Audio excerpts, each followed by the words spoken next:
மக்களின் முதல்வரும் அஇஅதிமுக பொதுச் செயலாளருமான செல்வி ஜெயலலிதா மீது பேரன்பு கொண்ட பொதுமக்களும் கழக தொண்டர்களும் மக்களின் முதல்வருக்காக தமிழகம் முழுவதும் உள்ள திருக்கோவில்களில் தங்களின் நேர்த்திக் கடன்கள் செலுத்தி வருகின்றனர். மக்களின் முதல்வர் மீண்டும் ஆட்சி பொறுப்பேற்க வேண்டி தொடர்ந்து சிறப்பு வழிபாடுகளும் பிரார்த்தனைகளும் நடைபெற்று வருகின்றன. மக்களின் முதல்வர் செல்வி ஜெயலலிதாவுக்காக மனமுருக வேண்டிக் கொண்ட பொதுமக்களும் கழக தொண்டர்களும் திருக்கோவில்களில் தங்களது நேர்த்திக் கடன்களை நிறைவேற்றி வருகிறார்கள். கரூர் மாவட்டம் நெரூர் சதாசிவ பிரம்மேந்திரா திருக்கோவிலில் நடைபெற்ற 1008 திருவிளக்கு பூஜையில் திரளான பொதுமக்களும் அஇஅதிமுகவினரும் கலந்து கொண்டு மக்களின் முதல்வருக்காக மனமுருக பிரார்த்தனை செய்தனர். கரூர் சின்ன பள்ளிவாசலில் நடைபெற்ற சிறப்பு தொழுகையில் கழக நிர்வாகிகள், தொண்டர்கள் உட்பட ஏராளமானோர் கலந்து கொண்டனர். திருவண்ணாமலை வடக்கு மாவட்ட அஇஅதிமுக சார்பில் செய்யார் சட்டமன்ற தொகுதிக்கு உட்பட்ட ஞானமுருகன் பூண்டி அருள்மிகு ஸ்ரீ பச்சையம்மன் திருக்கோவிலில் 1008 தேங்காய் உடைத்து அம்மனுக்கு பால், தயிர் உள்ளிட்ட பொருட்களை கொண்டு சிறப்பு அபிஷேகங்கள் நடைபெற்றன.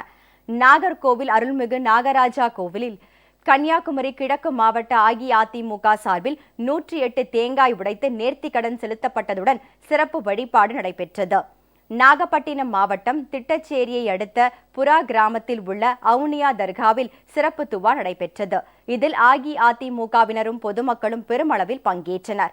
நாமக்கல் மாவட்டம் நாமகிரிப்பேட்டை அருகே உள்ள பச்சுடையாம்பாளையம் அருள்மிகு மாரியம்மன் கோவிலில் மாவட்ட அஇஅதிமுக சார்பில் சிறப்பு அபிஷேகம், பிரார்த்தனை மற்றும் அன்னதானம் நடைபெற்றது. பெருந்திரளானோர் கலந்து கொண்டு மக்களின் முதல்வர் மீண்டும் ஆட்சி பொறுப்பேற்க மனமுருக வேண்டிக் கொண்டனர். அனைத்துலக எம்ஜிஆர் மன்றம் சார்பில் காஞ்சிபுரம் மாவட்டம் கோவளம் தமீம் அன்சாரி தர்காவில் மலர் போர்வை சாற்றப்பட்டு சிறப்பு துவா நடைபெற்றது. இதேபோல் பெரிய நெம்மேலி மம்மூசா ஒளியுல்லா தர்காவிலும் சிறப்பு வழிபாடு நடைபெற்றது.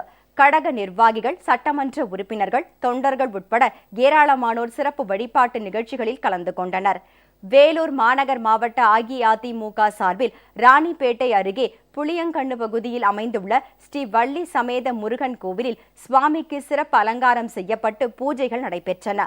சுவாமி சன்னிதானம் முன்பாக 1008 தேங்காய் உடைத்து நேர்த்திக்கடன் செலுத்தப்பட்டது. நீலகிரி மாவட்டம் உதகையில் உள்ள தூய குடந்தை தெரசா ஆலயத்தில் மாவட்ட கழகம் சார்பில் சிறப்பு பிரார்த்தனை நடைபெற்றது. இதில் ஏராளமான கழக தொண்டர்கள், பொதுமக்கள் கலந்து கொண்டனர்.